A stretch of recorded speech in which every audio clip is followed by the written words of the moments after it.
sex toys. This is another thing the Bible does not speak on. So what do we do if the Bible doesn't say? Conviction, mutual consent. But I do want to... Now, I want to say this. Now, before I say what I want to say, I know already what his personal conviction is about it. He doesn't believe it's right, all right? His personal conviction.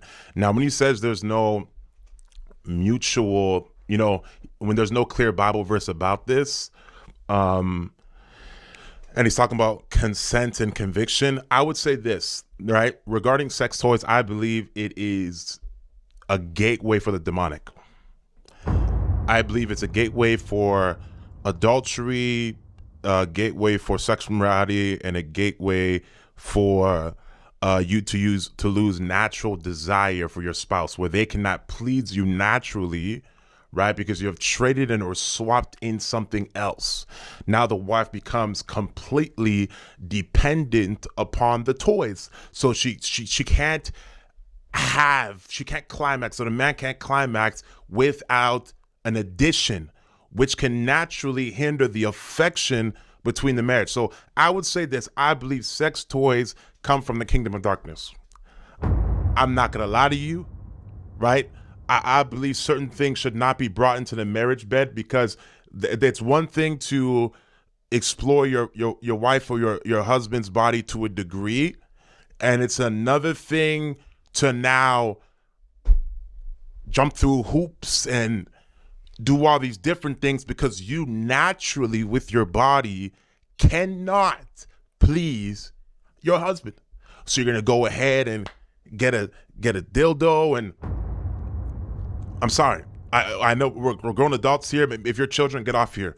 But you're gonna try to get that and that and that and that. That's when you get into the place of sexual immorality. I personally believe that because you now begin to desire objects, and the Bible tells us here in Jude chapter 1 verse 7, even as Sodom and Gomorrah and the cities about them in like manner, giving themselves over to sexual immorality and going after strange flesh, which means they begin to desire other things that were not a part of God's design sexually.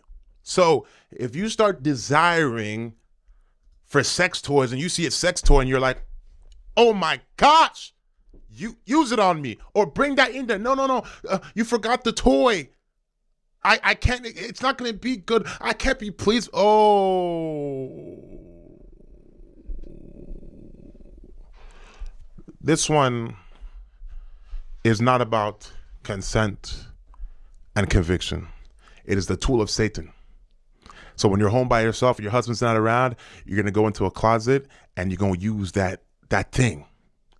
You're going to start using it on you. You're not going to wait for your husband. You're not going to wait for your wife. You're going to use it on yourself.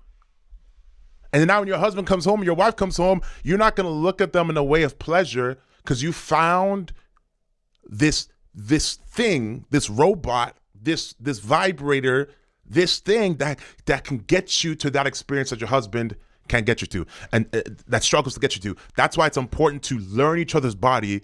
Practice. Don't be discouraged. Practice, learn. Sometimes it takes time. Sometimes it's not going to be the first time, the second time. So you're going to learn. You're going to grow. You're going to become more comfortable, and you're going to figure out your spouse's body to help them to get to that place.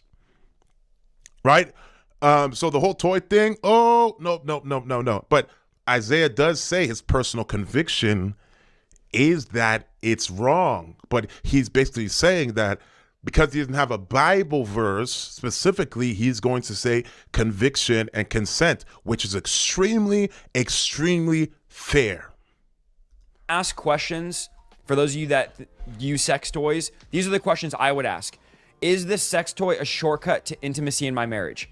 Are these a way of getting sex done quick so I can avoid intimacy, I can avoid connection? Then I would worry about it. I would also ask, am I going to start preferring the sex toy over my husband or wife?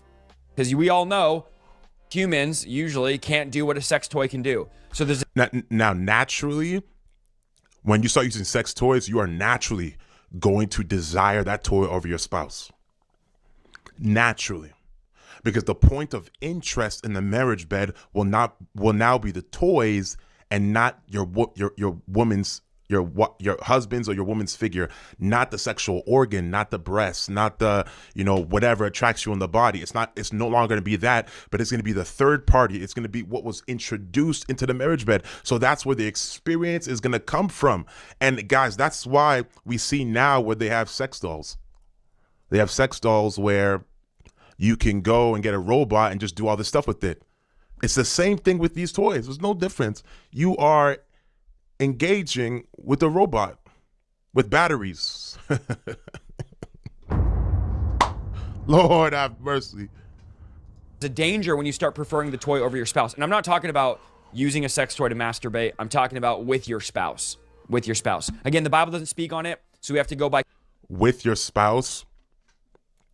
No. Matter of God, I love you, Isaiah, but because that toy has completely replaced the spouse in that area of intimacy where the person is supposed to climax. Completely replaced. Because once that woman is like, oh my God, I finally climaxed, or I'm doing this every time, this is happening every time, or I'm having an orgasm every time, or whatever, the man's saying it, whatever, he's gonna be like, okay, let's keep going to that. Let's keep going to that. That's what's gonna happen. It's a tool of Satan. Conviction, we have to go by consent, use discretion. Me and my wife personally, we do not and would not, because I felt conviction about it, use sex toys, and I'm sure she does as well. So we don't do that with our marriage bed. But again, what does the Bible say? There's no definitive verse, so we have to use what the Bible teaches about conviction. We have to use the Bible teaches about consent, okay?